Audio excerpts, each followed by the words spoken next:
First things first, we're joined by former Super Bowl champ Chris Canty. What's up, Chris? Nothing much, Jenna. How are you doing this morning? I am doing great. New York City, pouring rain, cloudy, but I am doing great. What? Don't tell the people the weather. Let's go. Unless it's good. Sunny here in New York. Sunny here in New York. It's a beautiful day. Good game Sunday with the Saints and Giants. Saints offense led by Drew Brees. At 39 years old, he hasn't slowed down one bit, leading the Saints to the third most points per game. So what's the problem? Well, his defense has given up the most points in the league per game. Needless to say, Saints will have their hands full with Odell Beckham Jr. on Sunday. OBJ, though, has yet to score a touchdown this season. He knows he's got some work to do. There's still been times where, you're coming back and I'm used to everything, but it's like you're scared to hit. You're scared to just hit it like you used to. And I seen one opportunity that I missed, and I was upset about it. It was a slant, and it cleared out for me. It was perfect, and I kind of slowed down and just hesitated a little bit for a second. And that could have been the difference. That's the ones that go 60 or 70. So I was a little upset by that. I'm definitely not content. I feel like I could always do more, and that's always going to be my mentality. I can go for 500 yards, and I'll still look back at that one pass that you didn't get, and it's like, wow, I could have went for 560. And you know what I mean? That's just how my mind is. That's just how I'm built. That's how I'm wired. So, Chris, I understand he, like other players, want to get better, but did that surprise you a little bit that 3 games in, 2 games in, he's still maybe like a step or two hesitant, doesn't feel 100% comfortable and confident yet? No, it doesn't surprise me because he only played in a handful of games last year, and you saw that he got injured early on. So you expected that coming back, there would be a little bit of that hesitancy. He didn't play in the preseason.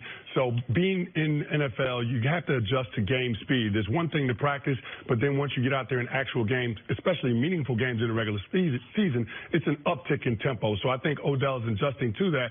But in terms of his production, I think he's been outstanding. I mean, you look at it, he's got 24 catches on 35 targets and 271 yards, which is 12th in the NFL at wide receiver position. So it's not like Odell isn't producing. I just look at this offense and I say, Eli Manning hasn't had the time to get Odell Beckham Jr. the ball downfield. You look at some of the opportunities that they missed in the Texans game. You look at some of the opportunities that they missed in the first 2 games, particularly in that Jacksonville Jaguars game. You saw that the offensive line was so bad that Eli Manning didn't have time to go through the progression and actually deliver the football to Odell downfield. Out of all the quarterbacks in the NFL, Eli Manning has the most sacks with less than 2.5 seconds in the pocket. So then tell me that's Chris. That's unbelievable. That's unbelievable. So how does this offense take advantage of this Saints defense that obviously hasn't done much this year? Well, I think you have to take a page out of what Pat Shurmur's formula was in that Texans game last week. They had the most rush attempts out of any game they played in last week, and part of that is playing with the lead because they scored on all 4 of their offensive possessions in the first half. But also, I think it's that center-guard trio with John Greco, Patrick Omame, and Will Hernandez.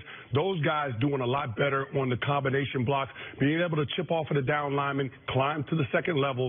That's when you get more consistency in the run game. That's why we saw Saquon Barkley, the 4, the 5, the 6-yard gains. Rather than just hitting a home run, being able to consistently get production in the run game takes a lot of pressure off of the passing game, and you saw opportunities open up in that Texans game, and Eli Manning was able to take advantage of it. Well, the game I had last week, New Orleans, overtime, 43-37 over Atlanta. Since 2016, New Orleans has scored 40 points 8 times.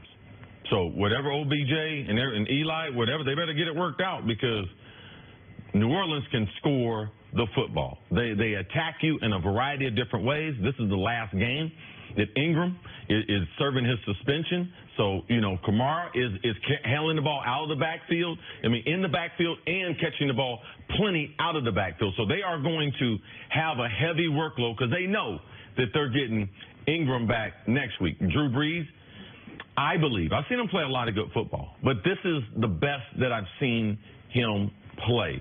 His ability to get the ball into tight spots, to get the ball out of his hand, to avoid the blitzes, to avoid sacks as a quarterback, he's playing at an all-time level. And I believe they're going to put a lot of stress on this defense. So when you talk about OBJ, the one thing you have to be careful when you're a number 1 receiver and you see a team that's giving up a lot of yards, don't calculate in your head, oh, man, I'm going to have 8 for 150 against them, because those are the games when you think that way, you have a hard time because you have too high expectations.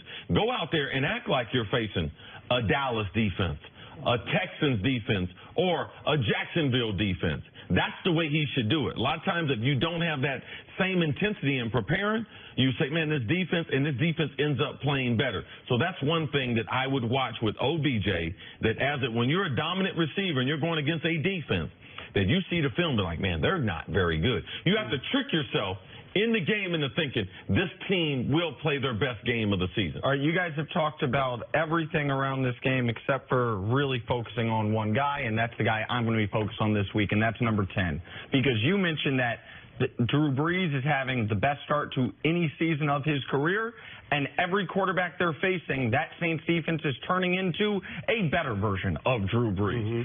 Drew Brees, a 120 rating this year.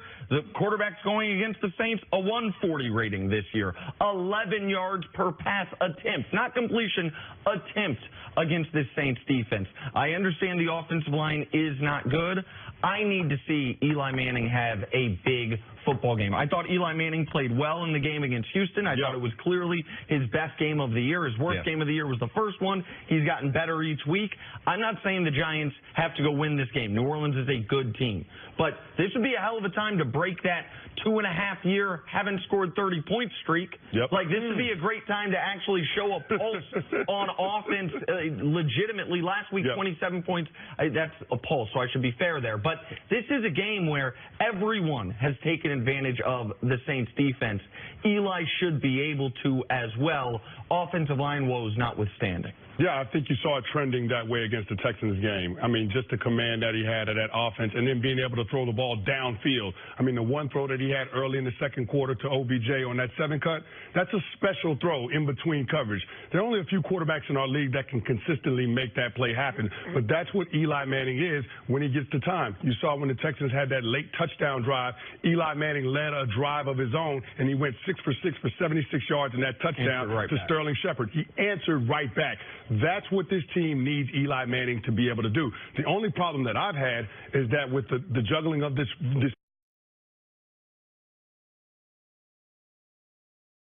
I think Pat Shurmur helped those guys by being able to commit to the run game. Because guess what? Those offensive linemen, they're a lot better going forward than they are going backward in pass protection. Speaking of the run game, you brought up Alvin Kamara and what he's had to do and been able to do with Ingram out, being used both to run and in pass-catching mode. But is that sort of the way the Giants and Pat Shurmur want to use Saquon Barkley? Would they be able to use him in sort of a similar fashion?